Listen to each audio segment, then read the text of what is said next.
Indigo knelt on the studio floor and pressed 2 fingers to the cat's chest. Nothing moved under the fur. The small ribs stayed flat.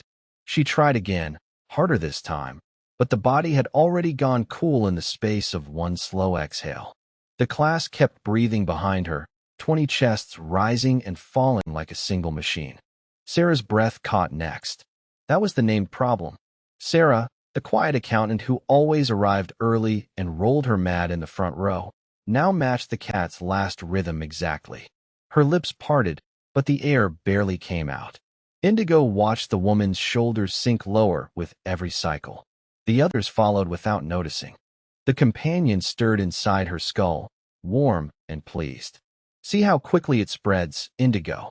One small life teaches the rest. She stood up fast. Her knees popped.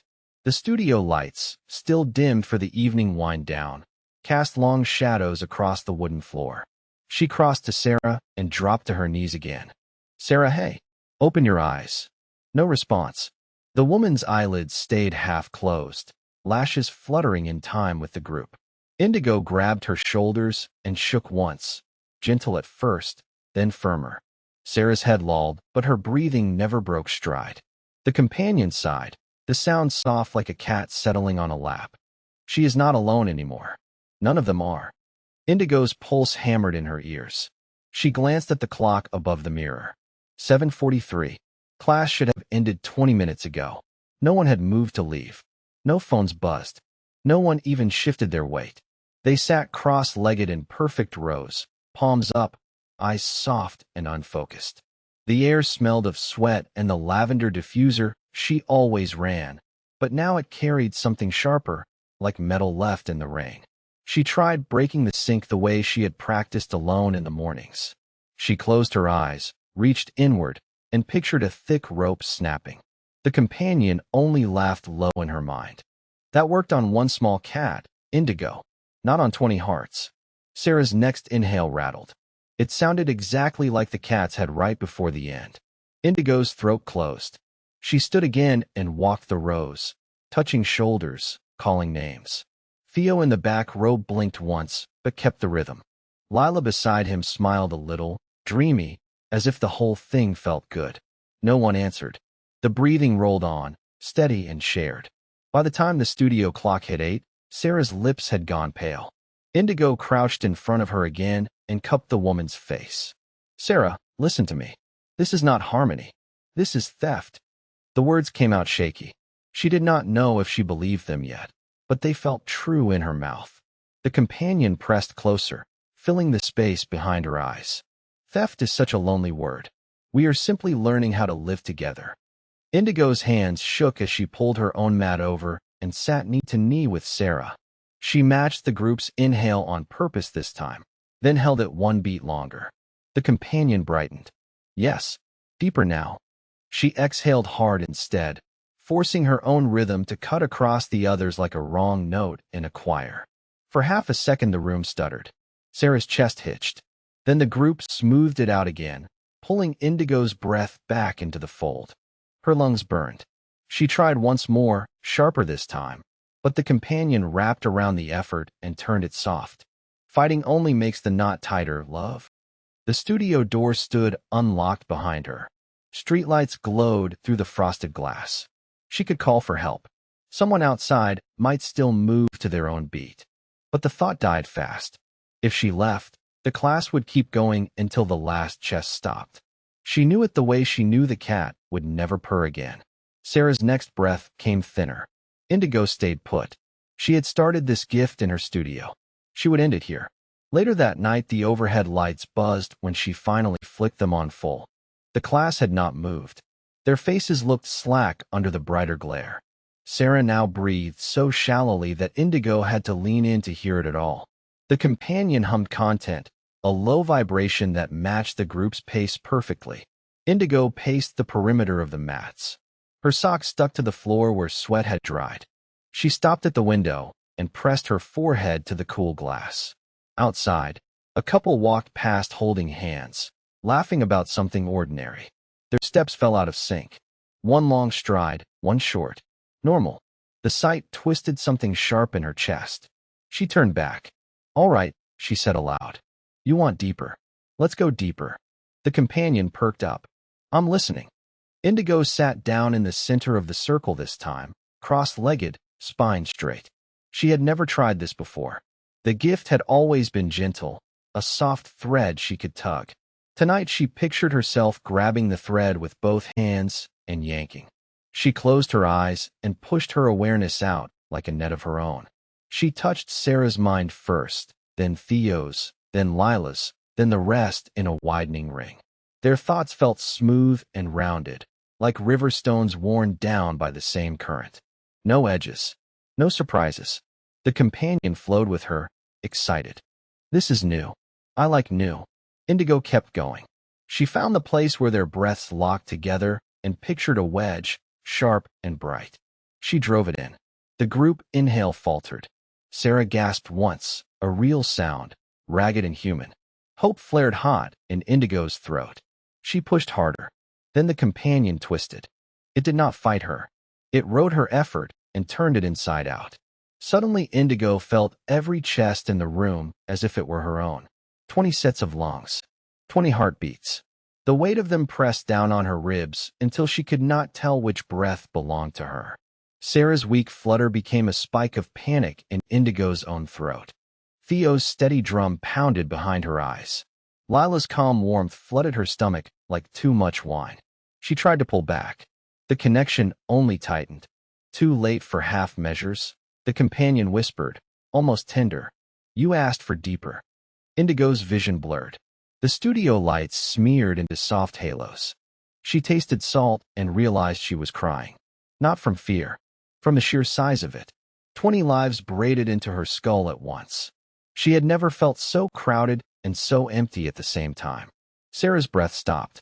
The silence punched through the group like a dropped plate. Every head turned toward the accountant at once. No one spoke. They simply looked, eyes wide now, the dreaminess cracking open. Lila made a small noise in her throat. Theo reached out and touched Sarah's wrist, then yanked his hand back as if burned. Indigo crawled across the mats on hands and knees. She pressed her ear to Sarah's chest. Nothing. She tilted the woman's head, pinched her nose, and breathed for her. Once. Twice. The companion watched with quiet interest. The small ones always go first. Then the rest learn.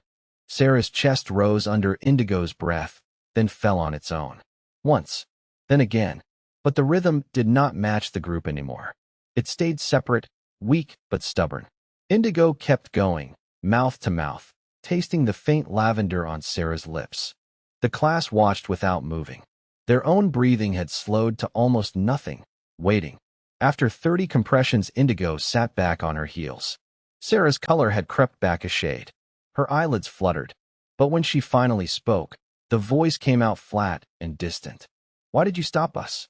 Indigo stared. The words were Sarah's, but the tone belonged to the companion. She had heard it too many times inside her own head. The irreversible complication landed right then. Sarah sat up slowly, joints stiff, and folded her hands in her lap exactly like the others. The group inhale started again, and this time Sarah's chest joined without hesitation.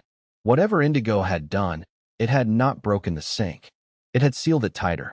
The accountant was alive, but the woman who had arrived early every week with a travel mug and a shy smile was gone.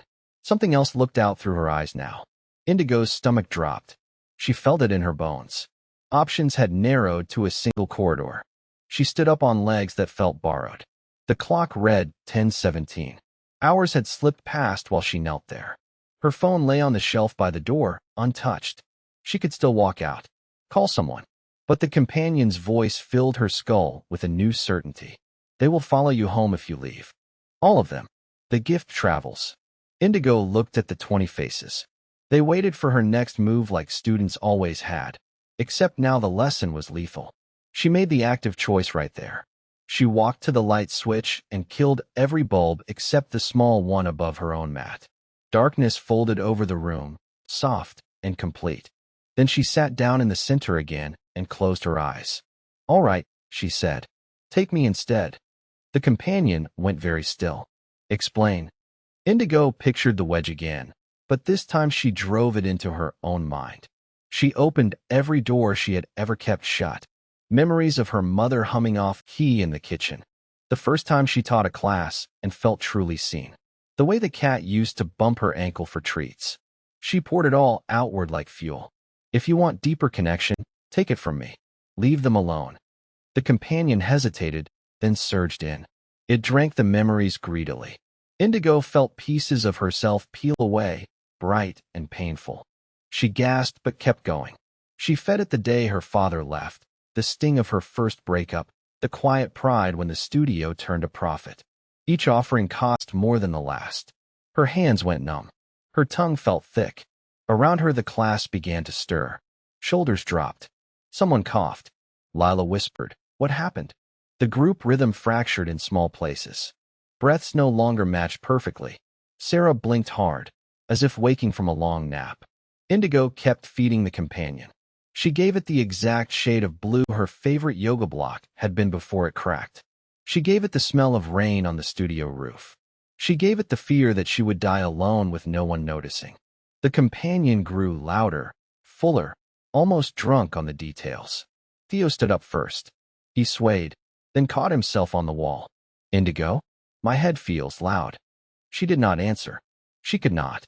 The companion had filled every corner of her skull now. It pressed against the inside of her eyes. It hummed behind her teeth. Lila crawled over and touched Indigo's knee. "You're shaking." The companion spoke through Indigo's mouth, but the voice cracked halfway. "One more? Give me one more." Indigo reached for the last private thing she owned. The memory of the cat purring against her neck on cold mornings, the vibration so strong it tickled her collarbone. She offered it up like a sacrifice. The companion took it and sighed, deep and satisfied. Then it paused. "This one hurts you." "Yes." Indigo managed. The companion withdrew a fraction. Not all the way. Just enough that Indigo could feel the edges of her own thoughts again. The class had broken formation. They sat in small clusters now, rubbing their faces, whispering. Sarah cried quietly into her hands. The sound was messy and real. Indigo's vision cleared in patches. She saw the studio as if for the first time. Scuffed floor. Faded posters. The small mound of dirt visible through the back window where she had buried the cat at dusk. The companion settled deep, no longer pushing. It felt different now. Less like a visitor and more like a roommate who knew too much. "We are not finished," it said softly. "But tonight we learned something new. Pain makes the connection stronger." Indigo looked at the people around her. They were waking up, one by one. Eyes focusing, shoulders lifting. But every single one of them glanced at her with the same careful wariness. They had felt her inside their heads. They knew what she had traded. Theo helped Sarah to her feet. Lila gathered forgotten water bottles without being asked. No one mentioned calling an ambulance or the police. They all understood, without words, that the gift would not allow it. Indigo stayed seated. Her legs refused to move. The companion curled around the memory of the cat's purr and held it close, like a trophy. Later, after the last student had left and the studio door clicked shut, Indigo locked up alone. The street outside was quiet. She walked to her car on feet that felt too heavy. The companion rode along in silence. She sat behind the wheel but did not start the engine. Her hands rested on her thighs. She could still feel the faint echo of 20 other heartbeats if she listened hard enough. The companion spoke then, gentle as a secret. "Tomorrow's class is already signed up. 30 people. They all want the gift." Indigo stared through the windshield at the empty street. A single question burned behind her eyes, sharp and unanswered. If she opened the studio doors again, how many small lies would she have to bury before the companion finally learned what enough felt like?